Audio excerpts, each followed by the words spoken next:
Hello, welcome to LADA Life. I'm Linnea May Huxford, and today we're going to talk about a really sensitive topic. What is the expected lifespan for somebody with LADA diabetes? Now, to answer this question, we have to know that LADA diabetes is a subtype of type 1 diabetes. The underlying cause is an autoimmune attack on the pancreas. LADA diabetes takes longer to develop than traditional type 1 diabetes. In LADA diabetes, it can take many years from initial diagnosis or misdiagnosis to the correct diagnosis and treatment with insulin. As LADA diabetes progresses, usually treatment becomes more identical to type 1 diabetes. So initially you may need less insulin, or even sometimes in the early stages of LADA diabetes is controlled with medication or exercise and diet. I talk all about the stages of LADA diabetes in my book, Success with LADA Diabetes, Achieving Optimal Health with Diet, Exercise, and Insulin. So what is the life expectancy for LADA diabetes? If you do a Google search for the life expectancy of type 1 diabetes, this is what you get. Type 1 diabetes life expectancy. It's getting better.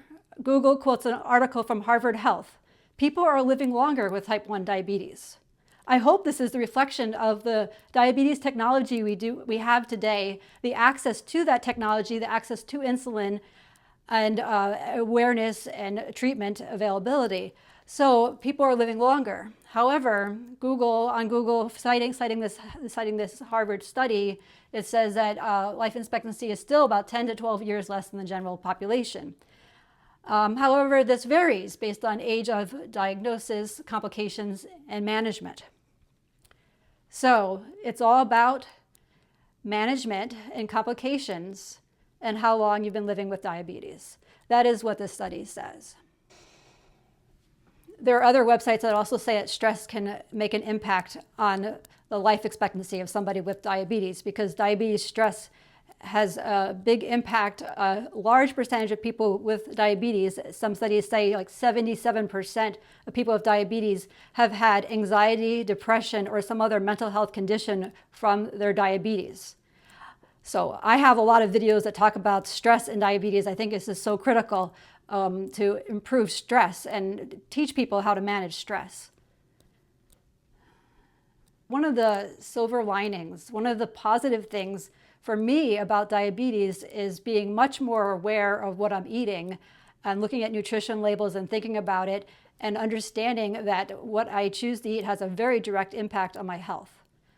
Also, coping with my stress and figuring out how to manage my stress has helped everything too. And lowering stress can also help with longevity.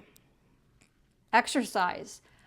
I've been doing regular exercise. Almost every day I do some form of exercise. When I was diagnosed with diabetes about 10 years ago, I noticed that even a 15-minute walk every day made a significant impact on my health. Nowadays, I try to do about a 30-minute walk, and I often take bike rides as well. So I do a lot of exercise. Tell me, what do you think? Have you had any silver linings with your diabetes diagnosis? To understand why life expectancy is increasing for people with type 1 diabetes, you can look at the history of treating diabetes with insulin.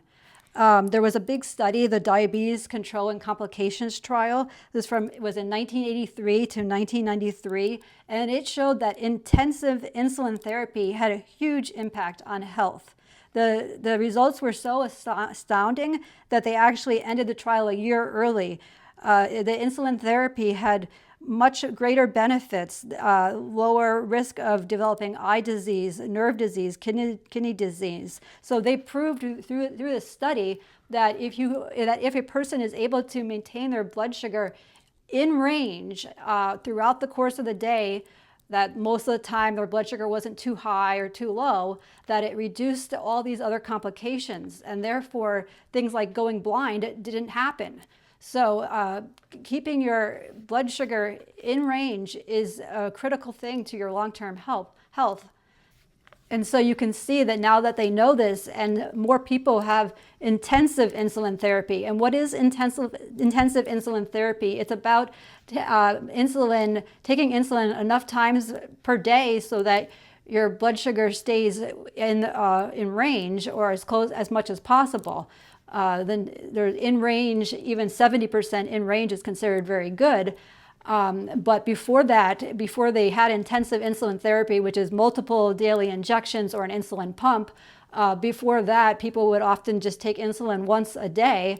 And they also previously in history, before they had blood glucose tests, they only had urine tests. So they didn't even know what your blood sugar was in real time. So we've come a very long way in treating diabetes now with blood glucose tests that only take seconds to give you instant results, and then a CGM, a continuous glucose monitor, that is becoming very commonplace, accessible. There's lots of different kinds of CGMs. You see people wearing them on their arm typically. These CGMs give you a graph. They show you the real-time blood sugar, and it shows you a graph, and then therefore doctors and everybody can figure out how to adjust the insulin to better fit your needs.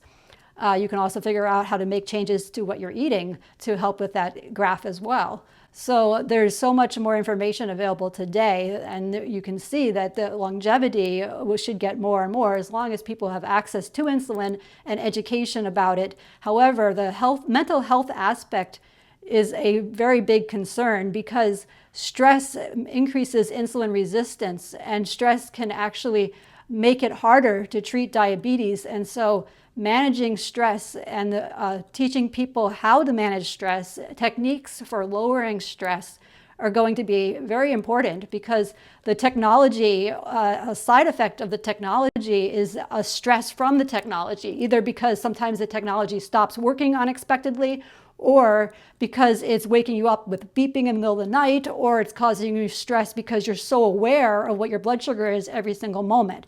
So there's a whole range of things that if we really want the technology to really work for the person, we also have to focus on the stress aspect and reducing stress and figuring out how to, for example, optimize their settings on their insulin pump so that the alarms don't go off too often, and have a support system to adjust insulin pump settings, insulin dosages, because the person's need for insulin can change very frequently. Sudden stress, hormonal changes, a new stage in life, sickness, all these things can cause a person to need more insulin or less insulin. And we need to have people be able to get that support to adjust the insulin appropriately to make their blood sugar better and reduce stress, because also if you get too much insulin, you go low. And the feelings of low are like panic, anxiety, and it's extremely stressful. So you want to avoid going low. But if people are afraid of going low, they might not get enough insulin, and then they end up high. So you can see it's a balancing act, and we need more support and focus on teaching people about this balancing act and supporting them if they have to change what they're eating, and how to make those changes with the support of their loved ones, and also exercise, and how to exercise without going low. So there is a lot of opportunity here that there's a lot of need here, and also opportunity to improve things. And then the longevity of how long someone lives. There really should be no difference in longevity versus somebody who does not require insulin. For somebody that doesn't have diabetes, as long as the diabetes is being well managed, longevity is no concern here. Try not to have an accident, nobody knows how long they're going to live. Anyway, check out my website, insulinpumplife.com. Please subscribe, like, comment. It really helps to get more people seeing my videos into my website. I've been working on my website for a number of years. There's a lot of articles there, but it hasn't really risen to the top of the Google search results. So if there's anything you can share if you're in any social groups, Facebook groups or something like that, if you can share about this LADA Life Podcast, my YouTube channel, that really helps out a lot as well. And speaking of my website, Insulin Pump Life, the most recent story there is from a reader who really had a traumatic thing happen with her infusion sets, and she got infections and basal cell carcinoma from where her infusion sets were on her abdomen. So there's a precautionary tale there, and I share information about how to recognize an infection, what to do, and what her advice really was is see a dermatologist, because they're the specialized doctors to really examine what's going on. If you have an infusion set that's not healing, take care of it. That's a critical part of taking care of your health if you use an insulin pump. So insulinpumplife.com. If you have a story to share, please reach out. Thank you. Check out my free ebook, What They Don't Tell You About Insulin Pumps, But I Will. What you really need to know before starting. How to navigate the ups and downs of pump life. Lessons they don't always teach you in training. Personal stories, hard-won wisdom, and honest advice. Get your free copy today at insulinpumplife.com or scan the QR code pictured here. When I was diagnosed with LADA diabetes, my endocrinologist said I was a good candidate for an insulin pump. At the time, I had no idea what an insulin pump was, and it just felt very scary. Fast forward many years, and now I use an insulin pump, and it's been a very good decision. Insulin pumps have become very advanced, and it makes my life easier. However, it's not all rainbows, so definitely if you're thinking about an insulin pump or want to know more about an insulin pump, check out my free ebook on my website, insulinpumplife.com.